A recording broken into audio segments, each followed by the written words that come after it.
If you're vulnerable to psychic damage from roguish language, stay away from these gibbering mouths. But if you intend on listening to this podcast about enriching your fantastical group hallucinations, you're too far gone already.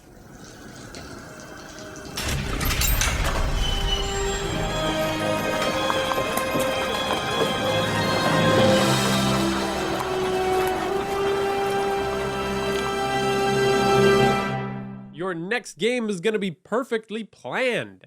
And here's why. In this episode, we're finding answers to, is there a simple framework that unlocks all TTRPG storytelling? That's a small ask, right? And can we plan encounters and adventures without wondering what essential component we might be leaving out? And can we enjoy railroading and give the players plenty of choice at the same time? Welcome to the Hook and Chance podcast. I'm Jordan. And I'm his brother, Travis. You might notice that there's less disturbing human sounds in today's episode. Unintentional, disturbing human sound. Well, we got a nice mic upgrade because in for a penny, in for a pound, we want the best for you. And also we want to cut out some of those mouth sounds. Absolutely. I feel like the robustness and the roundness of these mics might make words more fun to hear. Pompadour. Alabaster. Ignoramus. Hornswoggle. Anyways. Well, to the meat of today's episode, there's some ideas that we are adapting from the story grid, What Good Editors Know by Shawn Coyne. And while that might sound a little dry, it's got some incredible foundational stuff for storytelling that we're going to talk about in this episode. And it's worked its way into our minds and it's changing the way we've been thinking about game structure. If that title sounds familiar, it's because we've referenced it multiple times during the production of this podcast. I'm sure there's a show probably 20 or 30 back where we probably mentioned this book, but of the D&D books that we think are essential D&D books that are not marketed as D&D books in any way, shape, or form, this is probably among the two that we regularly use and love. But I do have a slight bone to pick with this particular book because it's ruined the mystery of good stories for me. That sounds like a you problem. Stay with me on this. It's like learning how a magic trick is done. You know, when your uncle pulls the quarter out of your ear and you have to wonder what mythical weave this magical man has tapped into, you know, mystical powers granted to him by some Gandalf-like wizard. Yeah, it's pretty otherworldly for sure. And then you finally, you badger him until he shows you how the trick works. And then he's just a two-faced lying sack of shit degenerate bastard man that is somehow intending that quarter to be the birthday gift that he gifts to you for that year. And the secret of the trick. Well, yes. And then, of course, you'll learn the secret of the trick. Yeah, I see what you're saying. That gut-wrenching disappointment that magic isn't real, just like learning about Santa Claus. So this is a really roundabout way of saying that once you start to learn how these stories are structured, you want to keep that shit to yourself because it's a repeatable pattern. And like any good magician, you know, there's still plenty of skill in the writing of the story. But there is also a structure underneath that is laced through every single story. I mean, you gave the example of finding it really hard to pay attention to what was happening in the movie Dune.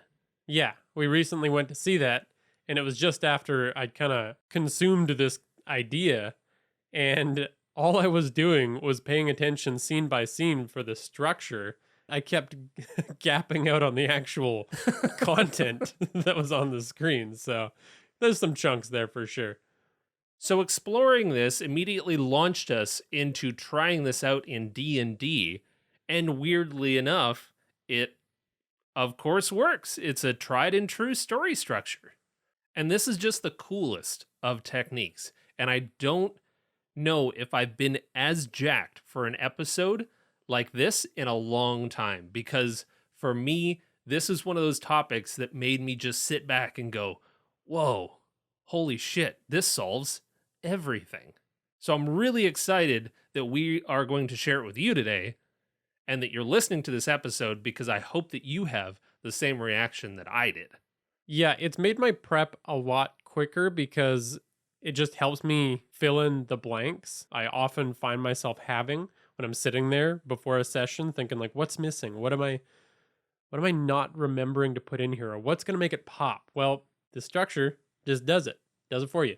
I like it because it's a great fallback. You know that you're not missing anything, but if you want to layer on some more pizzazz, you're more than welcome to. You can absolutely do that.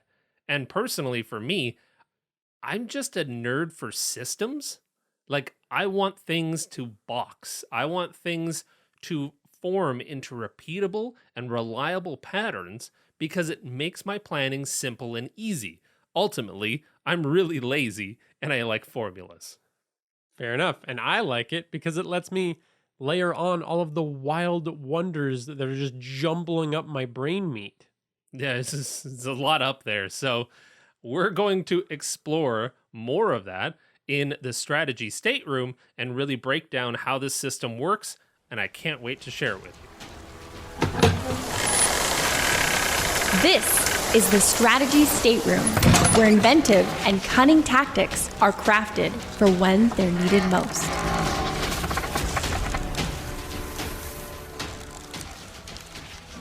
So, surprisingly, this is actually going to be incredibly simple. The steps that we're going to get into here are the 5 components of every story. And to give you an overview before we dive in, the first is the hook, which is just the information that pops a story off, gets things going. The challenges, which are the things that come up in an adventure or a story of any sort that put the heroes through the trials. The choice, which is the moment where the hero or heroes has to actually stop and think and make a really important choice that's going to define them as a character. Then you've got the action, which comes right after that, and it's basically them enacting that choice. It's them going through with it, and it's usually the climax of a story. And finally, the aftermath, which is what happens when all the dust settles. Now, I feel like to really keep this in mind, we need some kind of acronym. And I actually like this acronym. Okay. Because it's like you're giving a karate chop to your story. It's a ha-cha! Okay. Yeah. I was thinking of more of a bird call. So, hook challenges choice, action, aftermath. It really boils down to just those 5 steps. And what's really wild about this is that you can apply them to every layer of your game. It goes from as small as just a simple encounter to an entire session to an entire arc or like a side plot, and then all the way up to your entire campaign can be laid out with these 5 steps. So we're going to go into a lot more detail on each one of these 5 parts. So let's start with the hook. Yeah, so this is a change that pops things off.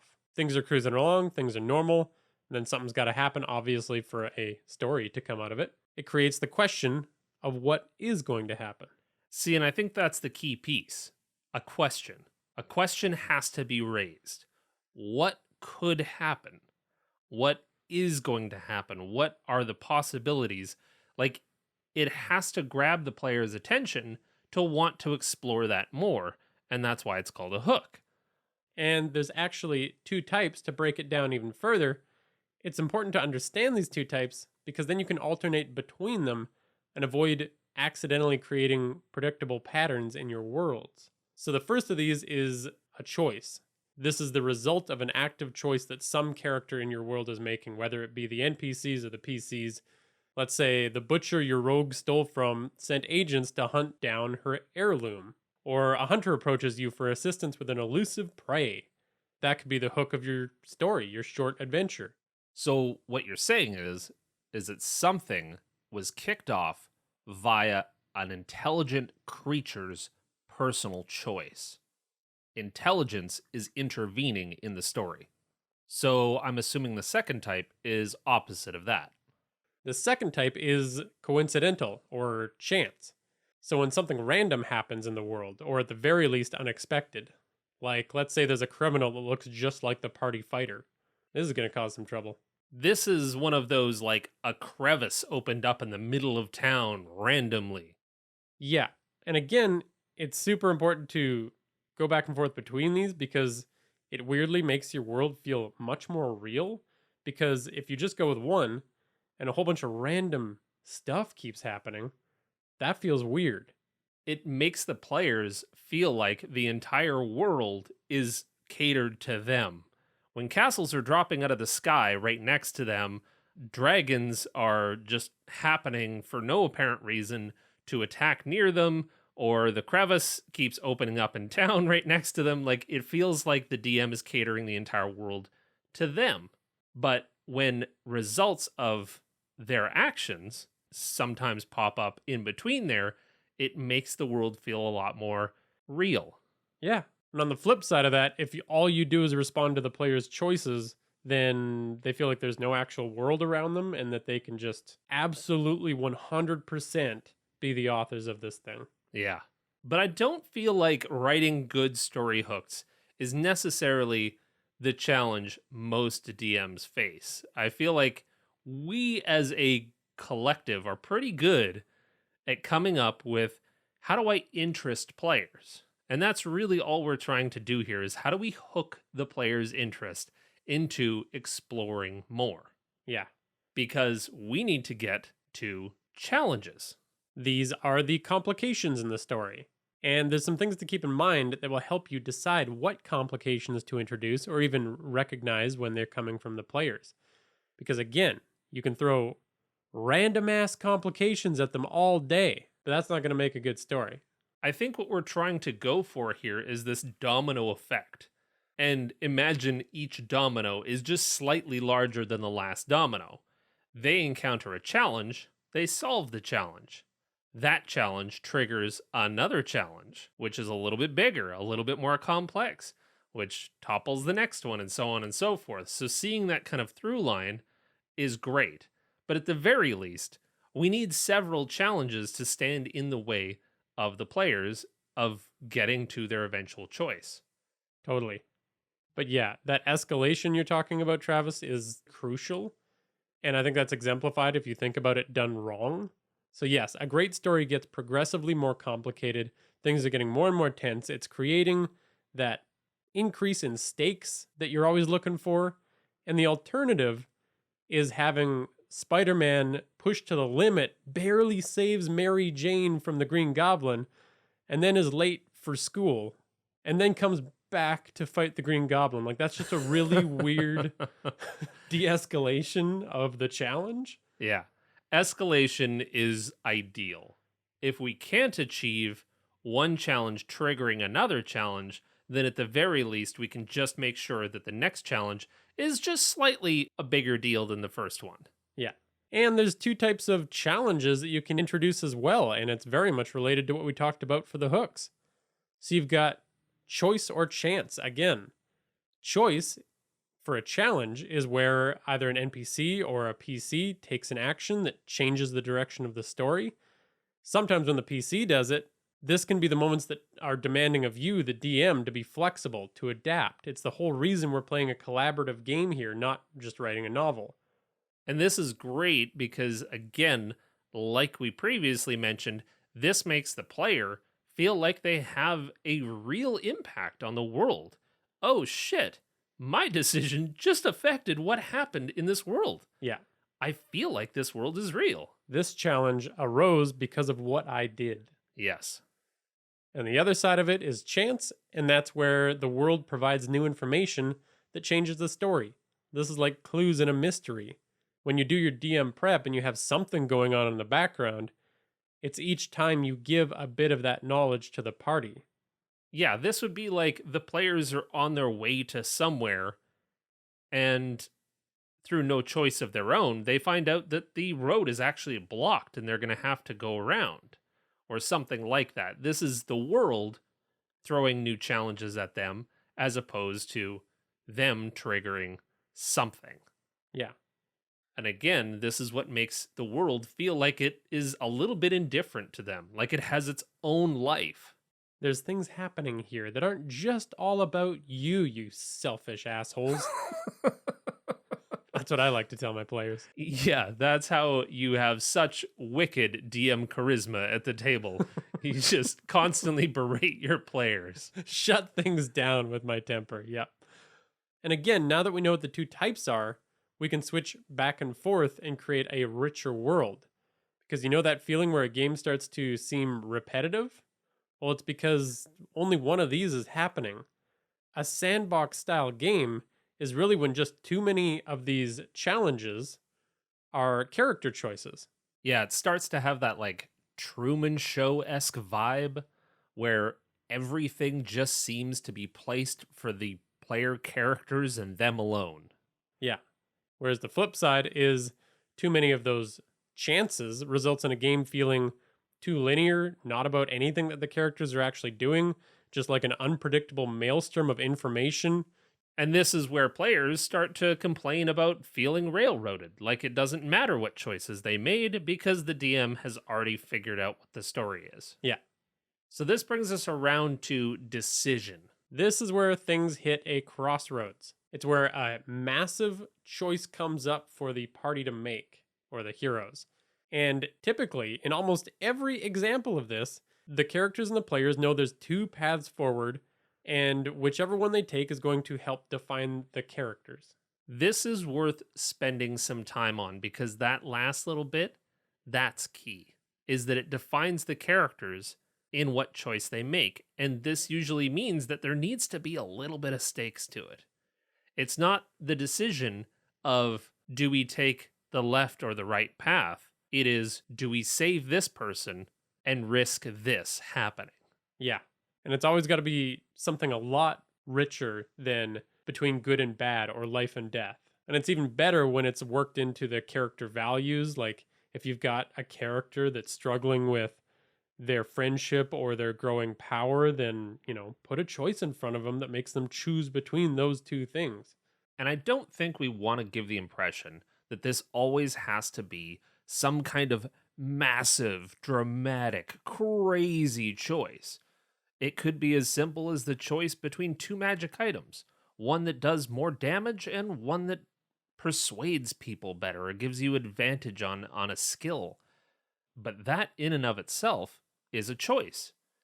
Does this character covet power, or does it want to be able to interact with the world easier?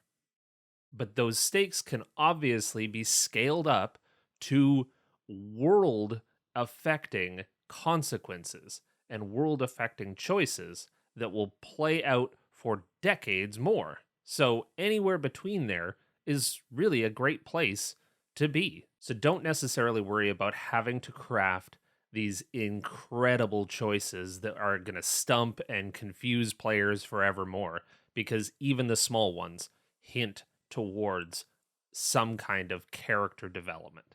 Absolutely. I mean, consider what your players in character, what their party's been struggling with.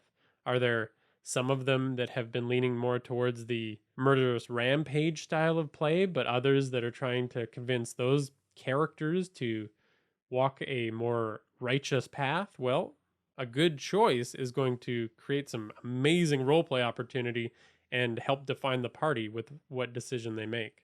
But let's talk about a couple of different types of decisions so we can guide this in a better direction. Sure. Well, there's a couple of frameworks that help with this. The first is called the best bad choice, where you're in a situation in which there's two options on the table that could both lead to something absolutely disastrous. This is that like Batman choice where the Joker has two people over two different vats of acid, and you're like, oh no, what's Batman gonna do? How are you gonna get out of this one? And this is where, yeah, things look pretty dire. Yeah, that's what the Joker did in The Dark Knight. And they tried to not make that decision, Batman and the cops, but they had to in the end. They had the decision forced upon them. I cannot think of a more dramatic twist that happened after that to find out who did Batman choose. And this absolutely, Like, if you think that that didn't have an effect, you weren't paying attention, because holy crap, the whole next movie was based on that outcome of that best of the bad choices. Yeah. His decision haunted him. And that's the kind of stuff that we're talking about in this. That's that domino effect. Because if your decisions are really impactful, the next story or the next 5 that you write, they'll write themselves. Because you can just harvest what you've already created as a group. And the decision that they made, yeah. And then you've got Irreconcilable Goods, which is a situation in which there's 2 options that seem like the right thing, but choosing one usually eliminates the other. So an example of a movie that presented the 2 good options might be a movie like Civil War. And I can't think of a better example of this, because they came up with a choice as a premise for the Avengers to say, okay, we've got these 2 sides of a coin. Both are options and both are kind of good. But the brilliance of how well that was positioned is that it seems like there's only one choice depending on which side of the fence you sit on. Both were great viable options, but not only did that present a really challenging choice for each one of the characters in the film, but also you as a viewer had to kind of decide, were you on Captain America's side or were you on Iron Man's side for that particular choice? Yeah.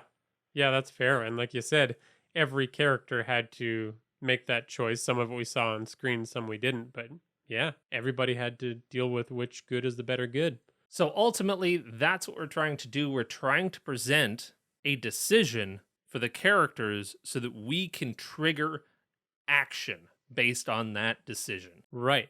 And that action step is, I mean, to put it as simply as possible, it's the part that shows the character acting out that choice that they just made. In a movie, this is going to be the climax of the whole movie. It was a big deal to make that choice, and now they have to follow through. And usually that following through is tough.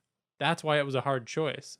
I mean, going back to Civil War, this triggered a whole rest of a movie based on this very difficult decision. And now we have all of these things that are now going to happen based on this choice. But these are, yeah, your boss fights, and the town gets buried in rubble because you chose not to stop it. So you got to go in and you got to rescue all of the townspeople. Like, this is just what happens based on the decision that was just made. Yeah. And then finally, we have the aftermath. And again, super simply, it's the outcome of that action and what happens for everyone that was involved in it. How did it change them? And this is incredibly crucial. Without it, that climax that we just got to, in retrospect, will almost seem pointless. It's really important to spend time on the aftermath. So to draw from that previous example, the town gets covered in rubble. Yeah, you saved a couple of the townspeople, but how many things were lost because of that? And who was impacted? And this person's going to have to now move out of town because their home was lost. And what are you going to do with all of those people? And what I love about the aftermath, this often sets up the next part of your adventure. Hell yeah.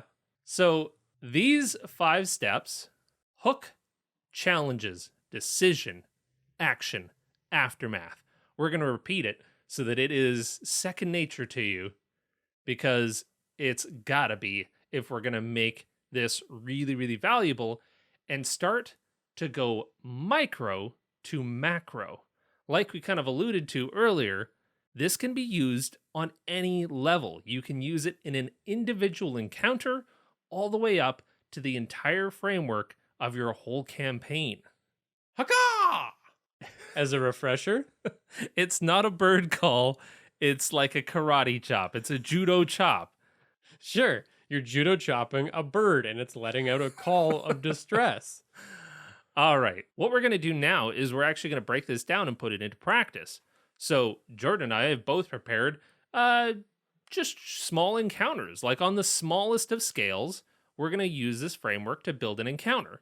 So I did mine with just a simple social encounter. Now, I'm thinking the party is going to walk into a general goods store. They arrive in town. They need to replenish their supplies. They go to the general goods store. Now, as soon as they enter, it looks like a hoarder's house. Like there's stacks of stuff everywhere, and the counter is unattended. It's just sitting there with a little bell. And they probably are going to ring it or ask, "Hey, what are we doing?" And or start stealing. I mean, if we're expecting the regular action of players, it's to start looting the place. Pivot. But the proprietor is going to be rooting around in the back, and they're going to sound kind of like stressed and distracted and maybe like, "Oh, we're closed. Come back later." And then she's going to let out this like, "Oh no. Like she's going to sound like she needs help. Right. We got a problem to solve. We've established our hook. Then what challenges are you going to throw into the mix? Well, because we need that kind of progressive complication, one after another. First, the players are, if they want to buy anything, they're going to have to get her attention. And as soon as they do, I do not have time to sell you anything right now. I'm looking for my cat, okay? And it might be in danger. It's very, very important to me. It's missing somewhere in these stacks. I hope it's still here. So players help deal with that challenge. Yeah, I want to buy some stuff at a good rate, so sure, let's find your stupid cat. And maybe she'll give you a discount or something like that. Obviously, this is a bit of a story hook. So they accept the challenge. Now they have to track the animal down. Now they have to navigate towers and towers of goods that all seem very precarious, and probably use some skills to investigate or track this animal down. They find the animal, but now they have this problem that it's underneath a toppling tower of boxes. Like, I'm thinking maybe the stack is leaned against the wall and it's looking like a Jenga tower that's ready to go over. You know, the cat is maybe underneath it, but she says, "Whoa, stop. There's something really, really valuable in that top box, and that's why I haven't touched that stack. I'm afraid. I need help. I'm worried that it's going to like fall and crash and crumble." We got some organizational issues at the core of this problem. Honestly, if this adventure doesn't end with sitting her down and having a nice intervention about her hoarding, I would be very disappointed. Oh yeah, my party, we'd spend hours fixing the place up real right. So then we need the choice, a crisis of sorts. So now the player is going to be faced with the item or the cat. You know, do we pull the cat out and let the item crash, or do we grab the item but maybe topple the tower onto the cat? The cat's not coming out, but maybe they figure out a way to save both. Oh yeah, this is where all the funky little spells come in handy, right? Oh, there's like a million. Yeah. And the thing is that I, as a DM, am never going to be able to figure out the millions of ways that somebody could possibly solve this puzzle, but I am giving them a choice. And that's the beauty of all of these choices that you can give to your players, is that when they find a solution that takes away the negative side, that's not a bad thing. That's an amazing thing. That's a mini heroic moment in this situation, but it can lead to way greater heroic moments in more dire situations. Well, and I think it also depends on the kind of game that you're playing too. Is like, if you want to try to really make things dramatic, this is the difference between Batman as the movie, that it feels very gritty, and what happens to Rachel and Harvey, versus the Batman animated series, where he's going to swing in and save both of the people dangling over the acid. And you, as a 9-year-old sitting down and watching Saturday morning cartoons, is going to go, "Yeah, Batman." Yeah. And that's what I like to do to my character too. Like, I want to see my character succeed. So if I think of a clever solution and you don't give it to me as the DM, I'm going to be pretty pissed. And honestly, it's 5-1 in most D&D games. If 5 people can't outsmart the DM, like, don't feel like you failed as a DM. If they figure out a way to foil your plans, you celebrate with them. Yeah, absolutely. So that brings us to the climax. So they do the thing. they use Mage Hand to hold up the stack, or they use some other spell creatively. Enlarge the cat. That's a great option. That's perfect. They cast Enlarge on the cat. It's now so big, it's not going to be hurt by the boxes. And yeah, that's the action. And it can be as simple as that. And then we get to the aftermath. So now I need to really lay things out for the party. Now, maybe they used animal handling or an animal friendship spell or something like that. I'm thinking the shopkeep says, you know what? That cat's really attached to you. It seems to really like you. It kind of hates me. It keeps hiding somewhere in here. It's causing all kinds of chaos. It's yours if you want them. So now it's a new familiar.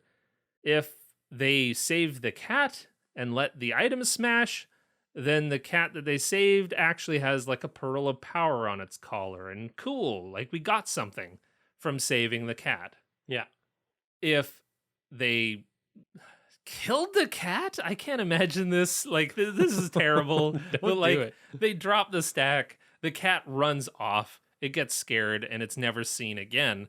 But you manage to save the artifact, and it's actually a sentient drift globe or something like that inside the box. And I mean, honestly, or they come up with something that I did not expect, and they get their choice somehow. I can wing that. They finish, they manage to get both, or they manage to get neither. Like, whatever the case may be, I had a loose outline, so I can play with that now. Yeah. Yeah, the aftermath can be whatever fits the situation. It doesn't need to be one of the things you pre-planned, that's for sure. And this honestly took me less than 5 minutes to figure out. This is just a short encounter, and it's probably going to last anywhere between a half an hour and 45 minutes if I know my players. Yeah, for sure. So it was super easy because I had the construct ahead of me. The hacha. Ah! I'm not even doing the right sounds anymore. I'm just doing a straight up you're bird just call. doing a bird call. All right, so what did you come up with?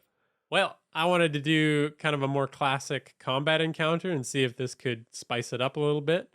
And guess what? I think it did. So, surrounded by goblins. The hook is you as a party have been creeping through goblin territory, and you didn't know if you'd make it unseen. You're trying to get on through to your destination. You've probably gotten the warnings that this place is infested with goblins, and it's probably better to go quiet than it is to attract the attention. Yeah. And so for the challenges, I mean, these challenges are going to come after the goblins find the party. So initiative is rolled. You're in the goblin fight now. Well, you've got the classic goblin challenges that you can throw in here. You've got goblin traps. So there's a tripwire, and it's going to spray a whole bunch of nails that are painted like little goblin warriors on the party. There's a pit trap that the party is going to fall into. It's disguised with all kinds of leaves and stuff. You know, all the classic goblin hits. Then, because I was thinking, what kind of random chance challenge can I throw in here? Maybe a goblin at some point leaps to a weak branch in a treetop, which snaps and falls onto a flaming arrow that's already been fired in their first volley. Well, now you've got a massive flaming branch between the party members, and they're going to have to figure out how to cross that if they want to, do any strategy. You've made the battlefield that much harder to traverse. You've thrown some, like you said, some random chance at your players. Yeah. And then in an effort to escalate, my final challenge could be a goblin quaffs a potion of hill giant strength and starts chucking boulders from down the road. Oh shit. This we did not expect from a goblin fight. Yeah. So then we need a decision for the players to make. Totally. So then this is how I crafted a choice. So let's say there's an actual hill giant sleeping against a tree on a nearby hilltop. A small group of surviving goblins starts heading towards the giant to awaken it and recruit its raw, killing power. They need it. And as they're going, they're of course taunting you from a distance, telling you to huff their butts, telling you how you're going to be a tasty kebab for the giant spear. But at the same time as that's happening, one of the fallen goblins isn't quite out yet, is coughing and sputtering, and swears on their life and everything they know that if they give this goblin aid, he'll guarantee that the giant won't attack them. He'll talk the giant down. Ooh. And I love this because it gives a polarizing choice. The characters, each one of the characters, not the players, have to make a choice. Is a goblin trustworthy? Yeah. Am I going to do the kind thing here? Or am I just going to try and mop up everyone? I mean, if we know our players, they're all murder hobos and they're probably just going to murder everyone anyways. Yes, but at least we tried. But that brings us around to the action. Right, which is going to be one of the two logical options here. The goblins either put up their best final stand as they're struck down, or there's a moment of magical kindness and healing. And then an aftermath. So in option A, that giant wakes up, but maybe isn't at all aggressive. Instead, they congratulate you on your mercilessness since you just wiped out all of the goblins, and she says she's going to spread word of how ruthless your group is. Nice. I want a giant hype man. Right. They're not going to help you any other way. They're just going to kind of wander off, but they're promising that they're going to tell people that you're a real rowdy crew. Or the goblin you saved becomes an ally, and as the giant comes to crush you, it turns out that the goblin does actually have the sway to convince her not to smash you all to smithereens. So you're immediately rewarded for your faith and your trust in your goblin companion now. And these things just lead to more and more and more adventure. Yeah. Does the party encounter that giant again? Do they find out that, oh my goodness, the next town that we went to, apparently the giant's been there because people were expecting us and they recognized us. Look at that. The choice that we made had an impact on the world. Yeah. Does that goblin now follow you around or scout ahead for you for a while? Like, what happens there? There's so many questions, and it immediately leads to more adventure. Yeah, that's absolutely the most fun part about this whole thing. But something else I realized in creating this little encounter is that the aftermath, while it is important to give some significance to the actions that were taken, it doesn't really matter in some cases what the aftermath is. It's the choice that the characters made, because whether that goblin turns out to be good or not, the characters chose to do the kinder thing. Yeah. That's what matters here. So we hope that was helpful. Obviously, we can use this on an encounter level basis, but like we said, it goes all the way up to the macro. You can use those exact same 5 steps to outline a whole story. For instance, if your hook was a magic staff that just exists in the mountains, It can make a toilet appear anywhere. then we have to throw some challenges in there. You know, they could question the original shopkeep about the location of the temple. That's what she had to give you the entire time, is the actual location of the place. All she was doing is she was being distracted by her cat. Yeah. And now that you've solved that, she'll give it to you. Nice. Then you have to sneak through the woods because that's goblin territory leading into your example. I like it. Then the players have to decide the direction through the mines or up the mountain, and then solve the door puzzle or fight the tunnel troll, because these are all of these challenges on their way to a choice. Yeah. Each of them's getting harder. Things are ramping up. And now maybe we throw a choice in there like the staff is actually needed by the wizard who hired you, but it's currently powering a little Svart town that showed up in the temple. And instead they offer you riches if you don't take the staff. Yeah. What you're talking about here is reminding me of some of the classic D&D modules that were known for being a good story. And all the ones that I can think of right now are the ones that had 2 factions that both wanted something different, and you had to make a powerful, meaningful choice between the 2. Well, the classic adventure, The Sunless Citadel, is basically this. Yeah. Well, then you have the action, the climax of your story. You do the thing, whatever that is. Just do the thing. Do the thing. And then you've got the aftermath. So the wizard that hired you is pissed because you didn't actually bring it back and dogs your party. But you know what? The Svarts paid you off, and now you're rich, so go spend it. But you got a pissed off wizard lurking around some corner. Or, you know, it's exactly the same thing. We just reverse the roles.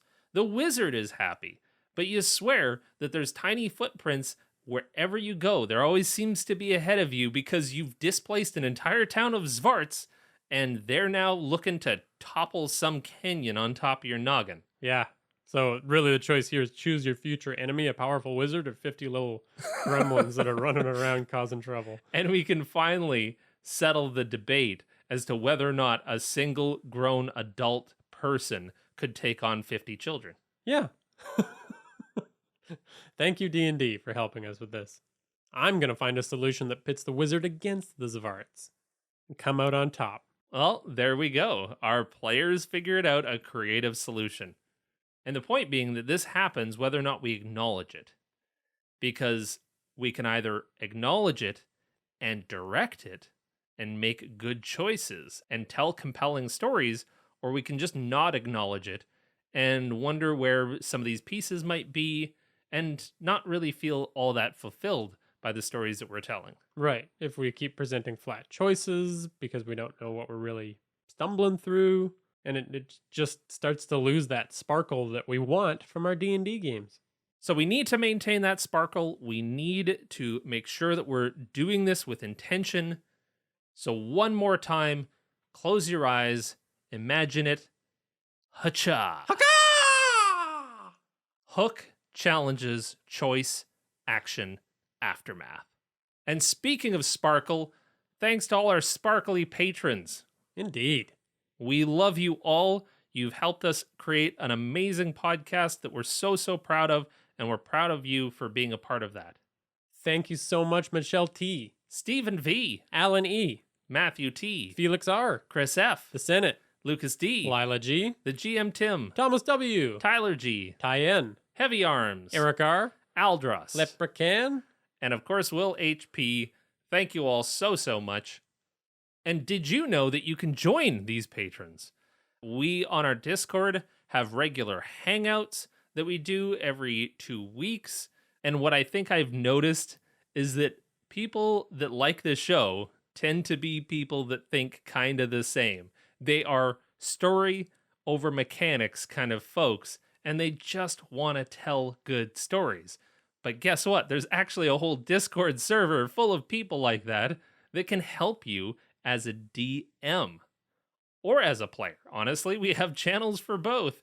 And that kind of brainstorming, I don't know. There's something about having a Discord where you can actually sit down and chat through some stuff. You know what I'm talking about? Like, oh yeah, like just that brainstorming angle. And what I like most about it is when you drop something in there, you know that one of those wonderful folks reading it is going to have it just linger in their mind and start to infest their day. And they're not going to be able to stop thinking about it until they give you something juicy. We hope that you join us on the Discord and consider becoming a patron, because you get to support the show if you found any of this content to be super helpful or have impacted your game in any way.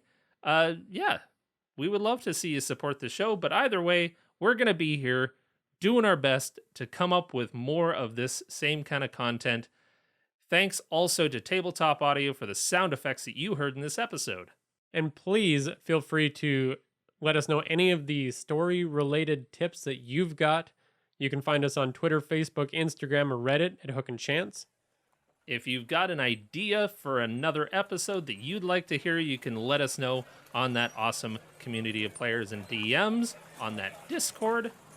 Thanks for listening, and let's go chop some birds. Pretty sure there's like a group of environmentalists that are going to put you on a list. Do it!